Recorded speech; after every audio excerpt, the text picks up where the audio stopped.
paternosters for what we're going to call a long time now. We're not going to try to put years on it because it makes me feel old. My email is on this first page. I've also included a link to a handout that is related in the chat.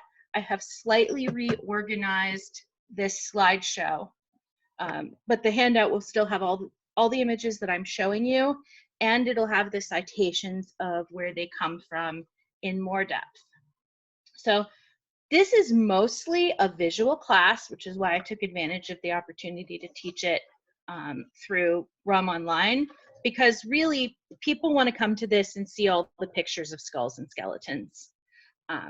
The one disclaimer I will give you is that almost all paternosters have been restrung post-period.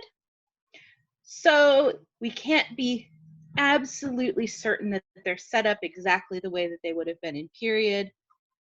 But I'm going to share with you observations that I've made based on seeing lots and lots of them over and over again. So I want to go over a few terms before we get into the cool pictures of skulls and skeletons. So paternoster is an umbrella term for prayer beads that you'll hear. It's from the Latin for our Father, so pater, father, noster, our, and it comes to be the name for a string of prayer beads by about the 1250s in Western Europe.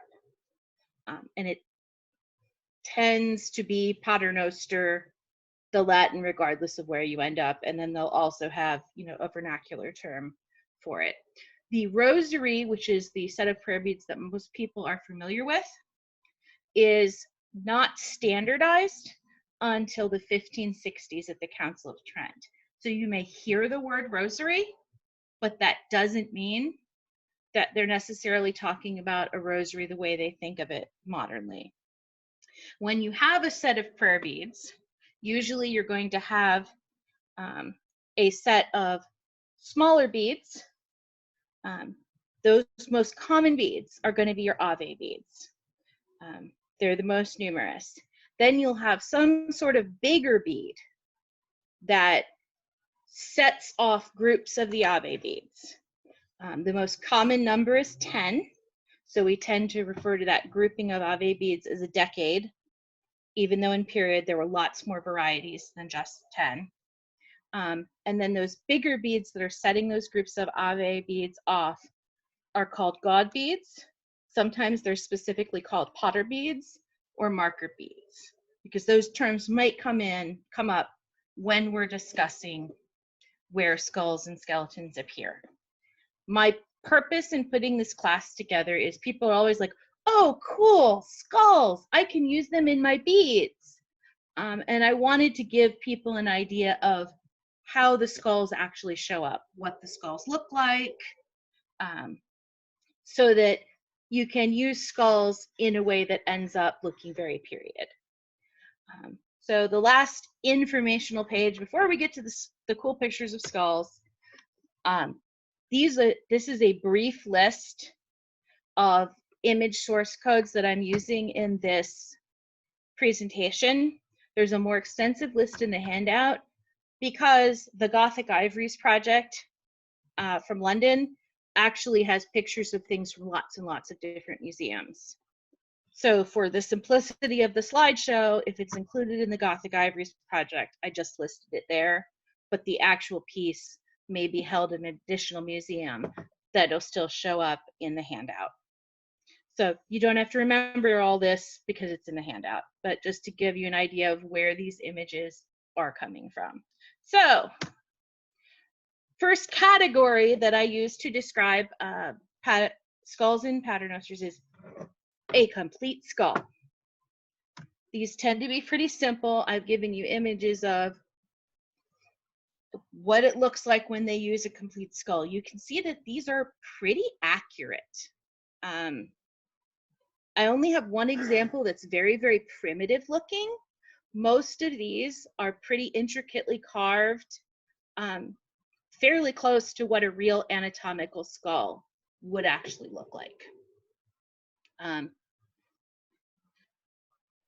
Now, where they're appearing in these pieces, that I can't be sure if that's where they would have originally been in period, because I mentioned that things were restrung. But I also want to point out, because it's not always obvious, on the rock crystal pendant that probably would have been on a paternoster, underneath the skull, there's the metal cross. If you look closely at the ends of the metal, that's bones. So in addition to the skull, it's a pair of crossed bones sitting just below, hanging below the skull, above that rock crystal and silver cross, which I think is just the cutest thing ever, but I might have a problem. So you can see, very anatomically accurate looking skulls for the most part. So we move from skulls. Here's a couple more examples of skulls. You'll see I do go into the 17th century a bit for my paternosters. Most paternoster examples are dated at best to the century. So I do definitely go into the gray period to pull some of the examples, because we have a lot of pieces that were used and then they added something else on that we can tell is later, but the original piece appears to have come from period. So a lot of times the skulls get creepy like this, where they put all the creepy crawlies in to remind you of what's going to happen to your skull when you die. This is actually one of the only ones I have where it has an example of a paired set of kind of gross looking skulls. And the one on the top is from the very primitive looking one is actually from an excavation in France. And you can see he's extremely primitive. He is the only really primitive skull like that you're gonna see. Most of them are very intricately carved. You can see this 16th century ivory one. They even have carved a bird picking at his eye. So, and you see there's little bugs crawling on him. There's a lizard and everything. So this isn't just, you know, remember you will die. Remember you will rot and be eaten by things. And it would not be pleasant if you were still there physically going through it. And I don't really know why this one at the bottom has wings. But that is a jet piece that's in the V&A, and it's a little winged skull. So single skulls. This is the other somewhat primitive looking one that I found. This is a string of skull beads, almost certainly restrung or really technically rechained sometime after it was made. This is the only example I have of chain like this before like 1550. So almost certainly this was restrung, but you do see there are examples where your beads are pretty much a string of skulls if you really wanted to do that and were into that sort of thing. Hopefully my cat will not come over and join me as a teaching assistant, but she's working on it. So I didn't know quite where to insert these finally, but I had to put these in. I call these split or half skulls. So much more common than individual skulls is some way where they juxtapose a skull alongside a human, a living or sick or dying human. And so this particular, yes, I get to see some people's reactions on this. So there are two examples I know of where the beads are split down the center, and on one half of the skull is the skull, and the other half is the living but not doing real well face. So yes, I that's why I called these split skulls or half skulls. It's much more common to have the skull in some way be put next to a living or dying person, because it's not just, you know, the skull, it's about reminding you that you are mortal, that you will die, that you must look after your soul. And there is another, that's actually on the same string. None of these guys are doing real well. All of these are a skull and then the very unwell other half of the man's face, who's not going to make it much longer. Obviously, skulls like this, and like we're going to see, this would be something for the rich. This would be a way to show off your wealth, because not only is it a little bit gross and disgusting, but it also would take money to hire an artisan to make this. So you get to show off that you're rich and morbid.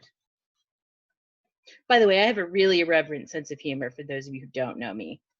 Sorry about that in advance. So after you get the full skulls and those split skulls, what I see a lot more of with individual skulls is a skull without a mandible. So meaning the jaw is missing. So you have just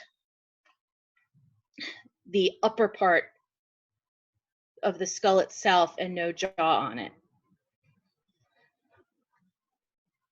And I don't have anything particular to say about these guys, except again, you see, this seems to come up more. I don't have an explanation for why that is. A lot of the images like this one on this page are from a book that's called Edelsteine Himmelschnüre Gebetsketten. It's a German book. It's a German language book about an exhibition that was done in Salzburg in 2008. And it has the most images of paternoster artifacts from 1650 and before that I've ever seen. So if this is something you're really interested in, it's definitely a book worth looking into. Excuse me, Kitty, you are not invited to teach this class.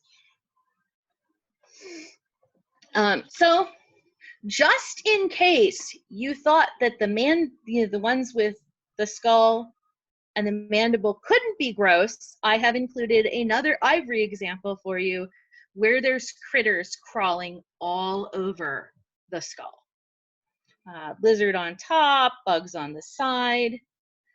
The other one I really wanted to bring to your attention, because this is the best image I could come up with for it, is if you see the crucifix that I have a zoomed picture of. There are a number of crucifixes, and you still find these modernly, where at the base of the crucifix, under Christ's feet, you will see a little skull. And that comes from a particular myth that Golgotha was where the Garden of Eden had been. So that the myth is that that skull at the base of the cross or the crucifix is representation of Adam. It's not easy to get good pictures of those because it's a small detail. But that's why I wanted to put that one particularly in here with the ones without the mandible. Sometimes the ones without the mandible have really cool stuff inside. So if you look at this one that's ivory, that I have labeled as German ivory, beginning of the 17th century, if you look very carefully alongside the side of his face, you can see that there's a hinge. Now that one, I don't know what's inside because the exhibition catalog doesn't have a picture of it opened. But you can see that this one on the other side, that's hanging in a museum and it's opened, and the next picture shows you what is carved inside. So there are scenes carved out inside, and that's actually peacock feathers put behind the scenes to give the color. This is a paternoster that I have a devil of time actually tracking down to get good pictures of. So I had to settle for somebody else's Flickr photos. This thing has moved around. It has not been at the same museum the whole time. But so not just is it a skull that's pretty intricately carved, inside there are additional religious scenes. Elizabeth? Yes. There's a question asking, how tall are the skulls? I will have to look that one up. Because I couldn't get a good museum picture of that one, I don't think I have one with it next to a ruler. But I can see what I can do. Who is asking?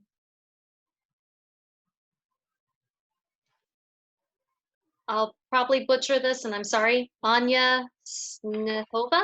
Okay, I'm just going to write that down for myself real quick. What you can do is send me a message. And because I don't think I can find it while I'm teaching, but I can look that up for you because I know exactly which one this is.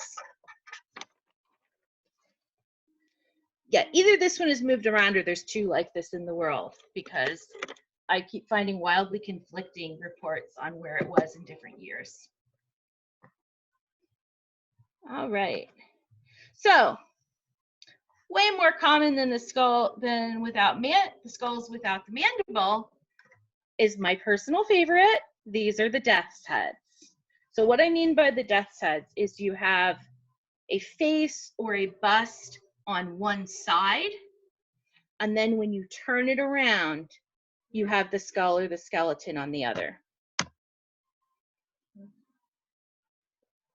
So, oh, by the way, this particular, a woman that looks like this woman comes up a lot. You can tell when these were popular just by how the living half of this bead is pictured.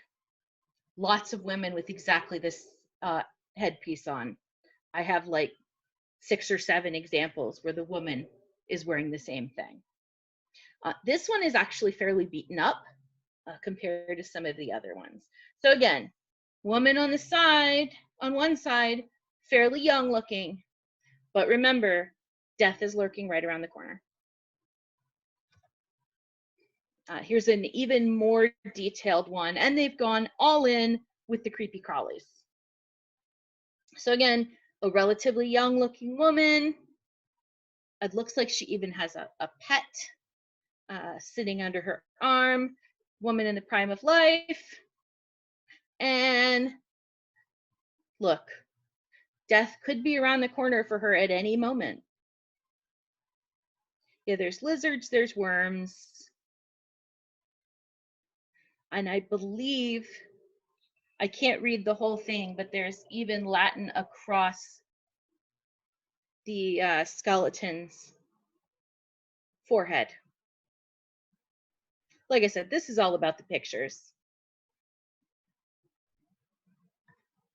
Yet again, the same woman in the same kind of headdress in yet another carving. I like how you'll notice that the skeleton on the image to the outside even has its hands almost exactly the way the woman would have in life. So the emphasis really is on, you know, this could come at any moment. You know, you need to be prepared for death.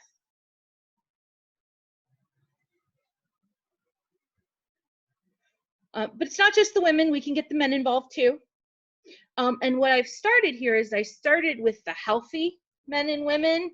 As we go through the images in this section, you'll see that they get less and less healthy looking. So you could be pictured as young and vibrant and healthy. You might also be pictured as basically one side of death and the other. So one, you're just about to die, and the other, you're dead. So again, handsome young man, flip him around, and there's a skeleton with a lizard crawling out of his mouth.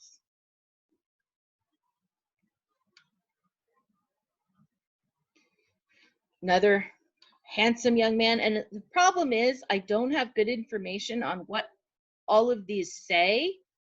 If I ever get that, I will definitely add it. I am pretty sure you can see on the skeleton on the skull on this one, Moria. I mean, some of these may actually say memento mori, remember death.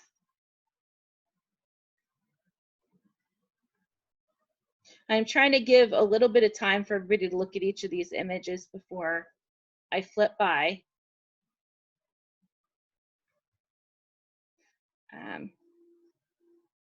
Here's another one. Here we're getting into the living human doesn't look so good. You have a guy who looks a little sickly, and flip him around, and there's the skull with lizards crawling all over. I actually know someone who has made one of these. And actually, I still have her piece. She lent it to me. Master Millicent Dubert actually went to the butcher, got the bones, and did an A&S project where she actually carved one of these memento mori beads. So she carved the woman's face on one side, and then you flip it over, and there is a skull on the other side. Not looking so good. Skull. And that one says, looks like it says cogita mori, which would be think about death. That general idea.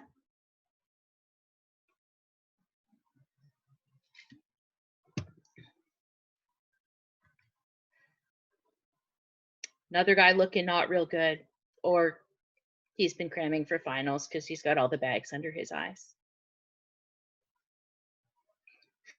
But I wanted to give you lots of pictures, but you can see this is definitely more of a visual. This is take a look at all these, and you'll notice that a lot of the dates on these are 16th century.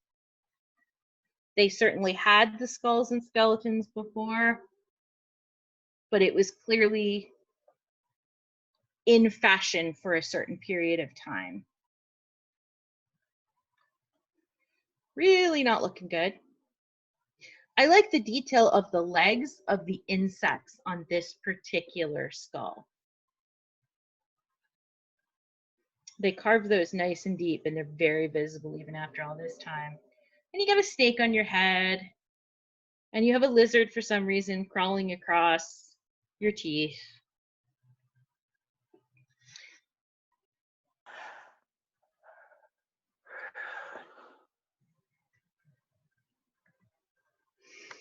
This is very pleasant looking.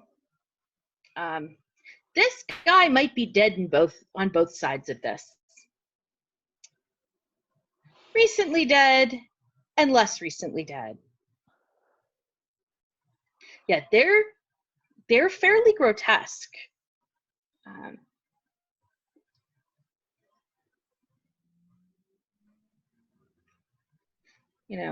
I don't think they meant the same thing when they said, goth and medieval, but there are some people I knew in high school who this is totally the direction their art was going. And then I have some bigger ones where it's more of a bust. And this is actually part of an entire string, and I'll show you the whole string later in the slideshow. But this is an entire set of these carved and then gorgeously set carvings where there is a healthy individual on one side, very well dressed, very formal looking, and then on the other side is a skeleton in the same position. Elizabeth. Yes. Anya said it reminds her of Marty Feldman in Young Frankenstein. Yes, it does. I like that.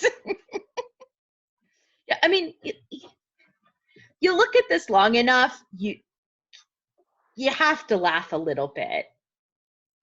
You notice I've got a little bit of an angle on this one. By the way, this one also on the skeleton side has the cogita mori. So think about death. Remember, you will die. Even more death's heads is how I entitled this. Originally, it was going to be Death's Heads 2 Electric Boogaloo, but this is, you don't have just 2 sides, but you have 3 faces around the bead, or more for multiple images. What you're going to start to see with these is a lot of times one of the images will look like it might be Christ. You can see on this one, the beard, you suddenly have a lot of bearded men showing up as the additional face in the images I'm going to show you. So this is a bone 3-face beads. It is really hard to find good pictures of all faces of these. It's easiest to find pictures of the skull side. Here's another one that's 3-sided. And the other thing I find extremely creepy is that you can see the next face coming around the side. Of course, my grandmother also made me a doll when I was young that was supposed to have, you know, multiple facial expressions, but the bonnet didn't quite cover. So you could see the next creepy face coming. So it might be a, you know, personal issue, but even when you're looking at the healthy woman's face up in the corner, you can see that skeleton lurking around the corner.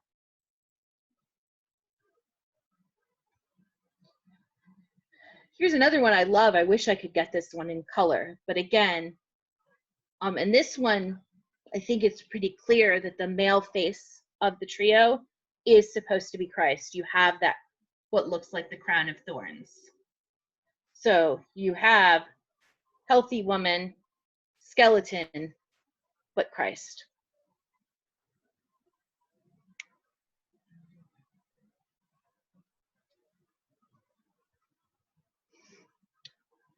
Now we get into some that have even more, because we have the cute little monsters. So on this particular one, you have 3 primary figures.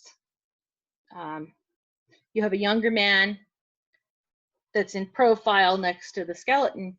You have this not doing very well man that's centered. And then you have the skeleton who's holding the little hourglass. But you've also got these creepy little critters peeking around the sick man that look almost cartoony.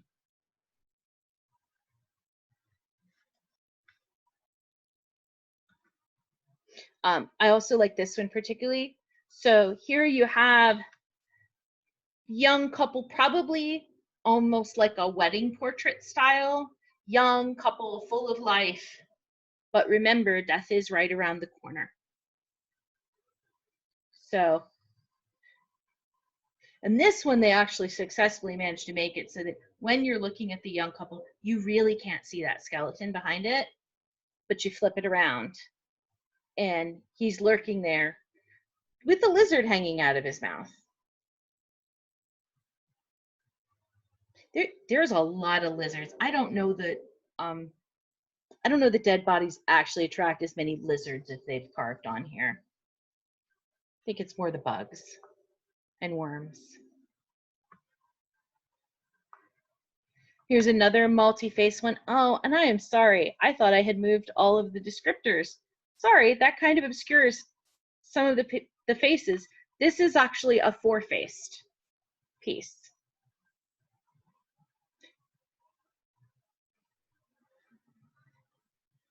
And sometimes with those with the multi-faced pieces, other than Christ, you may also have a clergyman.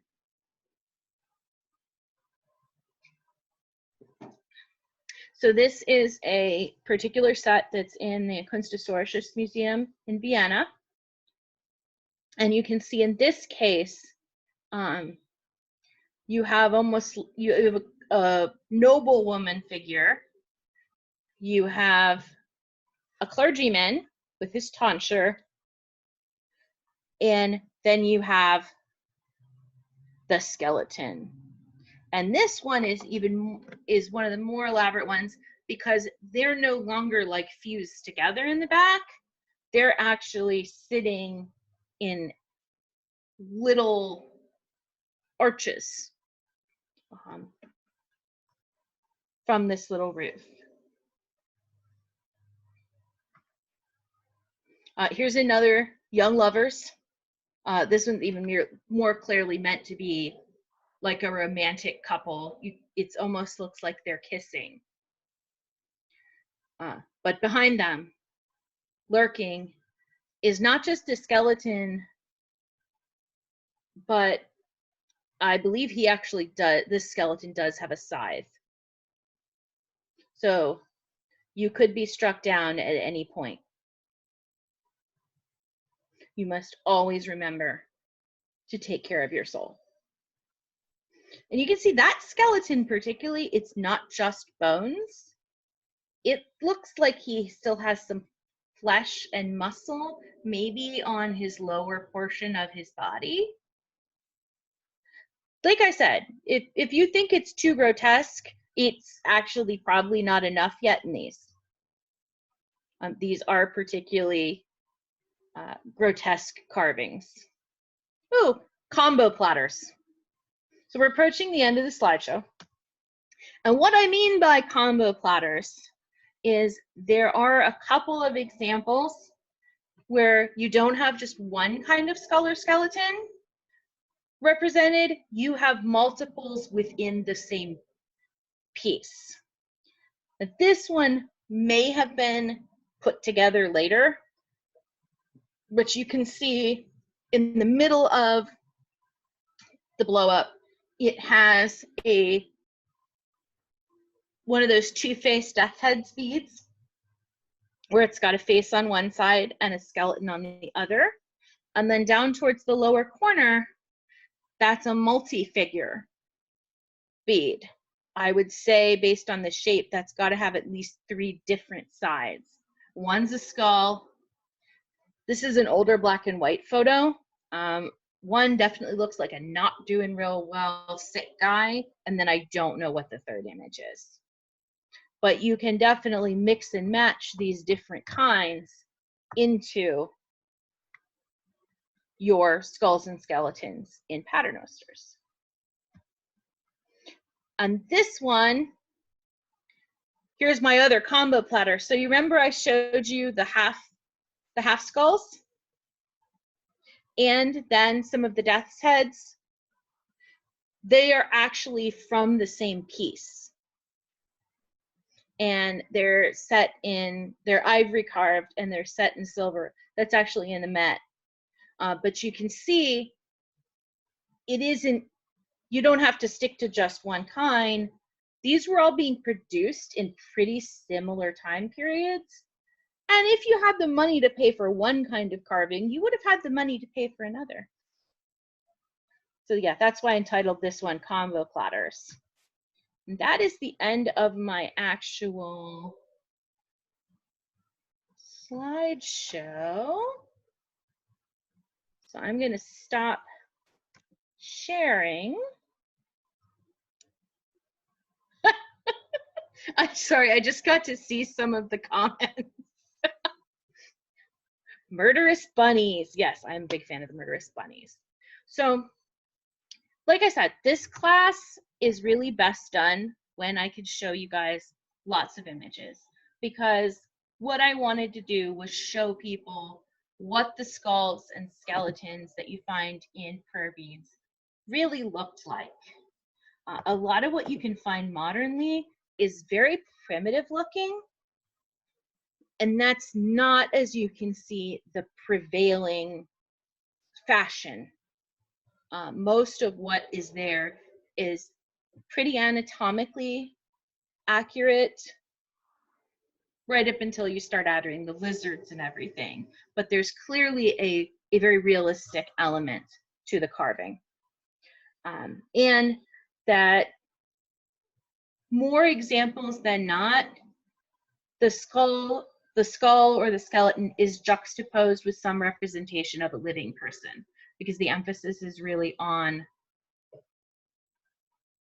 basically in the midst of living, you need to remember death. If anybody else has any other questions, I'd be happy to answer them. If you're all just grossed out, you know, or really excited, let me know. I am going to teach another class that's also a slideshow, because I'm going to take full advantage of this electronic thing going on. So on the 29th, I'm going to do my Intro to Paternosters class, but I'm going to do it with a full slideshow so that I can share large format electronically the same pictures with everyone at the same time in a way that's really hard to do at events. Someone has raised a hand. Melinda. Hi, yes, I did have one question. So with the double-sided image with the size, do you have any idea when that image of the skeleton holding a S-size became popular? I don't know that part. I can tell you when that particular piece is dated to, which they have a pretty general date of, they say it's 15th to 16th century. I'd say it looks an awful lot like a lot of the other 16th century ones in terms of the style of clothing and everything. I am sure there are other people who would know more about that iconography. Excellent. Thank you so much. I say I'm pretty sure it's before this. Okay, cool. Thank you. You're welcome.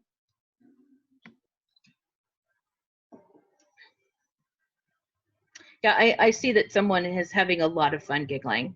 And yeah, you have to laugh at these after a while. It is just it's something that is very culturally different from what we do now. And definitely was a different aesthetic.